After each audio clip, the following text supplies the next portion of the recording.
I'm Logan Crawford, and right now on Spotlight, we're speaking with Dr. Barbara ten Brink, a passionate historian and author, a prolific author. She's written 33 books, but this one transports readers into the imaginative world of Mary Colter in her young adult novel called Into the Canyon with Mary Colter. Blending fact and fiction, the author masterfully weaves a captivating narrative that follows the life and career of this trailblazing architect who significantly contributed to the development of the American West. She focuses on Colter's work with the Atchison, Topeka, and Santa Fe Railroad and the Fred Harvey Company as well. The story is brought to life through the eyes of a fictional character named Cassidy Powell. We are delighted to have Barbara join us here today on Spotlight. We thank the folks at Mainspring Books for helping us put her in the spotlight today. And we ask viewers like you to support writers like her by subscribing to our channel. Doctor, thank you so much for joining us here today. Thank you, Logan. I'm so happy to be here. I love to talk about my books. Well, we love your book. It is amazing. It's a story of an unsung hero on many levels. Her name is Mary Colter. To be honest, I never heard of her. Guilty as charged, but I found her tale fascinating. So for dummies out there like me, let's fill them in a little bit about the life and times of Mary Colter and what inspired you to write about her. Well, Mary Colter is an American architect, and her career spanned 1902 to 1948. So 46 years with the same company. She was hired by Fred Harvey Company. You don't know Mary Colter, but all of your audience has heard of the Fred Harvey Company, the Harvey houses, and the Harvey girls. Yeah. There have been movies made about the Harvey girls. Right. The triumvirate is, Logan, the Atchison, Topeka, Santa Fe Railroad had put down railroads heading west. In mid-1800s, this was the Westward Ho movement. Go west, young man. Exactly. So the West was opening up with railroad. And the problem is that people on the East Coast of the United States were like, I want to go west. I want to see what all this is about. They had read that there were people with feathers sticking out of their head and millions of bison, and they wanted to see this. These were people who could afford to travel. Last summer, darling, they went to Europe for the summer. But now they're like, I want to see what's going on west of me. And there was no place for them to stay. There was no lodging, and there was no restaurants, no food. So these are people who like to be treated well. Right. They travel and they can afford to. Fred Harvey comes into the scene, and he gets the consignment with the Atchison, Topeka, Santa Fe Railroad. He says, I'm a restaurateur. I will house your travelers and I will feed them. He was remarkable. He was remarkable. There were over 80 buildings on the system that Fred Harvey built. And he put ads in the newspapers in Boston, Chicago, New York, for girls of good repute to come work in my restaurants, come work, be stewardesses on my rail line. We want you. He brought 100,000 girls, Harvey girls, to the West. Now, why is that important? Because the only people who had ventured to travel west were men, cowboys.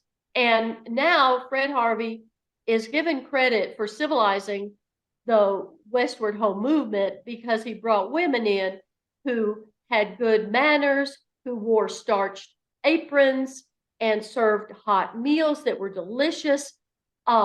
unbelievable food because Fred Harvey could use the rail lines to bring food in from all over the United States.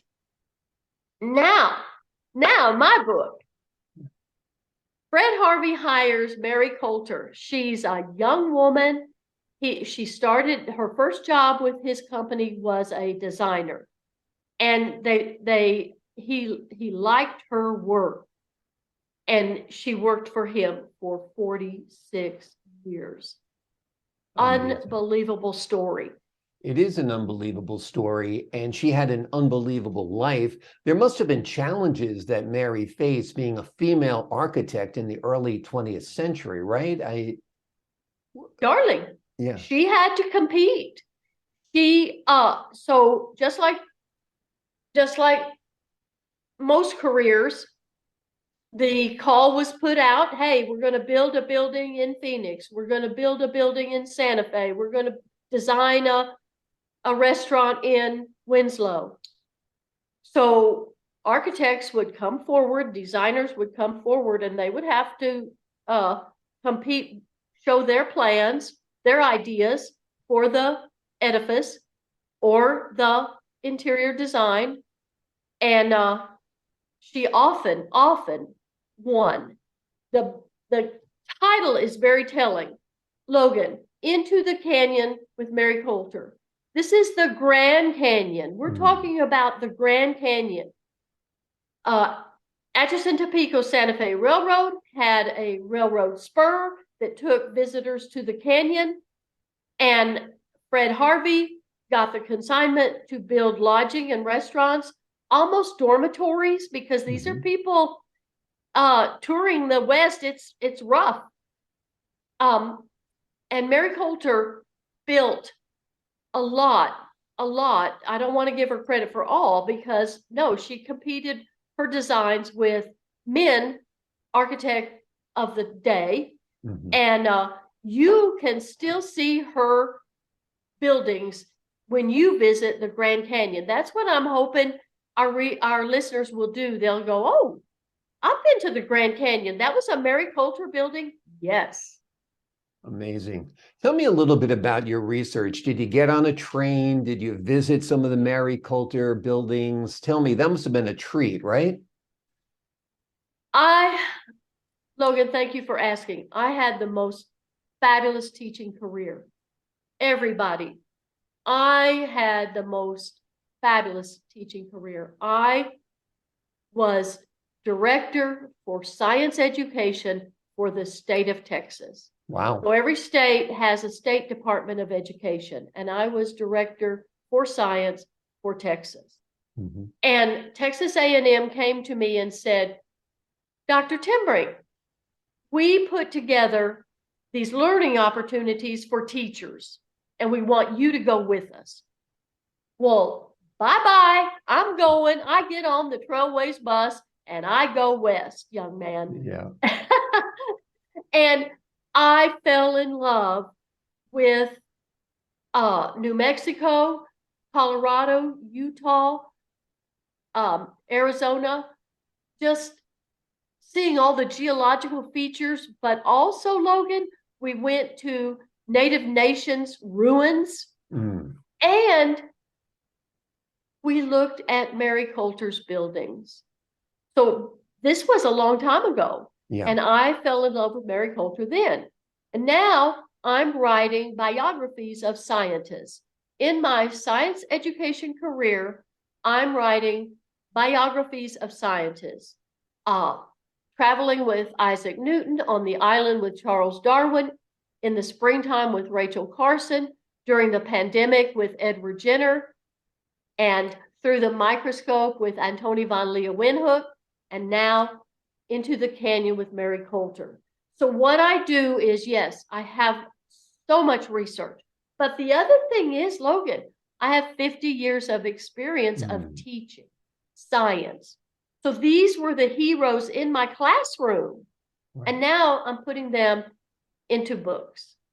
Wonderful. Well, it's very, very exciting that people are learning about unsung heroes like Mary Colter, who was a trailblazer, not only for the American West, but for women in general, of course, because there were very few women who had storied careers like she had back in the early part of the 20th century. What was it like? And it must have been a joy, I imagine, writing the book, in that you get into the headspace of what it was like in that era, and the visitors from the East on the train visiting these places, the girls in their starched uniforms, the delicious food. Tell me about living there as you wrote it. Darling, this is exactly what, thank you for asking. You're doing such a beautiful job. Thank Thank you you. so much, Logan, really. My pleasure. Oh my gosh. I start my book in Lubbock, Texas, with a little fictional character who's based on my life. Mhm. And then she goes to teach her first year. She goes away, just like I did, but she heads west. And so the book is centered first in Santa Fe. Now, Mhm. Mary Colter is the designer of the restaurant in La Fonda Hotel on the plaza in Santa Fe. So now we put my fictional character together with Mary Colter. My fictional character is a first year teacher. She's all eager, and New Mexico just makes her eyes pop because it's so different than West Texas. But she meets Mary Colter, and Mary Colter says, Cassidy, you are a teacher. Mary Colter was a teacher too. So they have an immediate connection. And Mary Colter knows that teachers have 10 weeks off in the summer. So Mary Colter hires my fictional character to go to the canyon and be her right-hand man, her Girl Friday at the canyon. So now we center the book in the Grand Canyon. So fun. And yes, exactly what you're saying.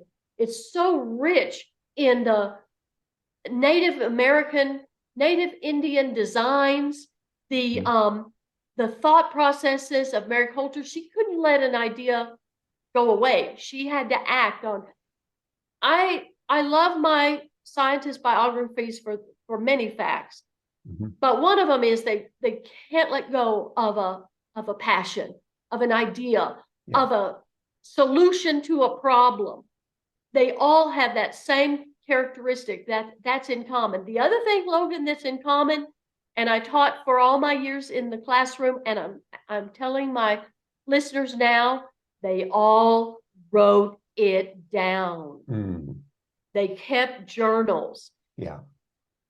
Mary Colter wrote books about her designs. She wanted people to understand, I'm doing this because I like this thing. I saw this at a ruin. Now I'm going to replicate it here in Winslow. Or she tried to use her architecture to tell a story, to build a scenario.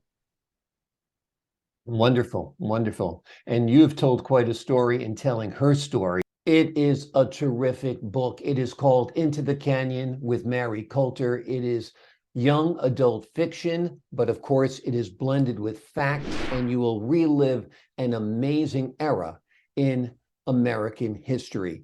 It is a work of love by Dr. Barbara Ten Brink.